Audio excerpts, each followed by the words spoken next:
Valentina es una de esas angélicas mujeres cuyo cuerpo parece a los poetas, más blanco que la nieve. Mi alegre Valentina va a la moda,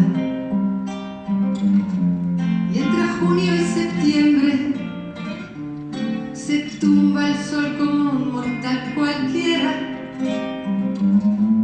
repintada de aceites.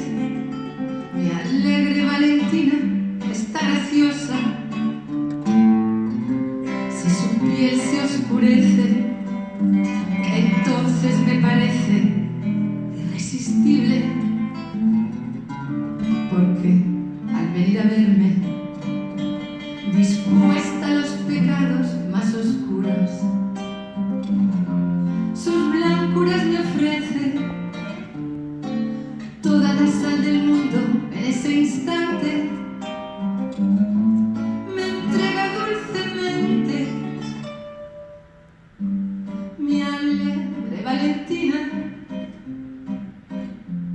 mi alegre Valentina, mi alegre Valentina, mi Valentina alegre.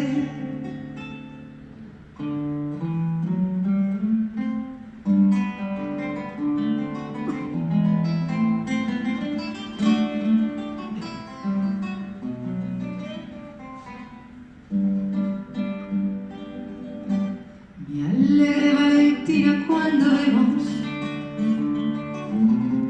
desgracias por la tele, tomados de la mano, ella es serena,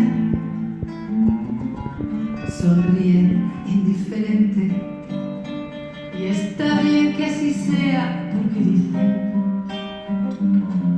que el común de la gente suele pasar la vida en emociones bastante impertinentes. Hoy sois felices en París o en Roma,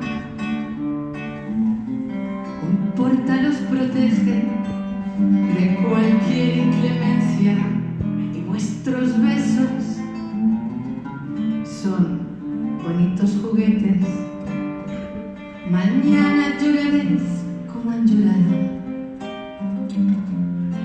todos los que se quieren. Solo mi Valentina se permite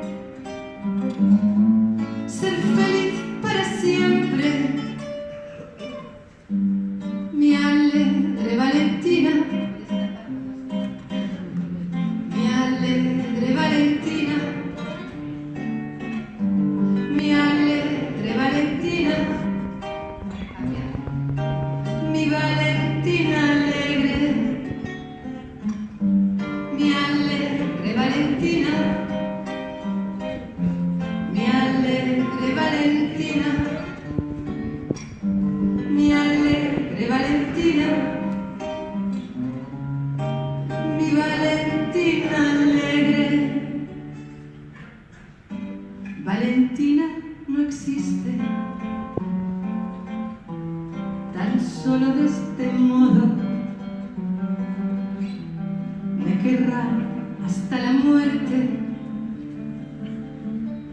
me querrá hasta la muerte.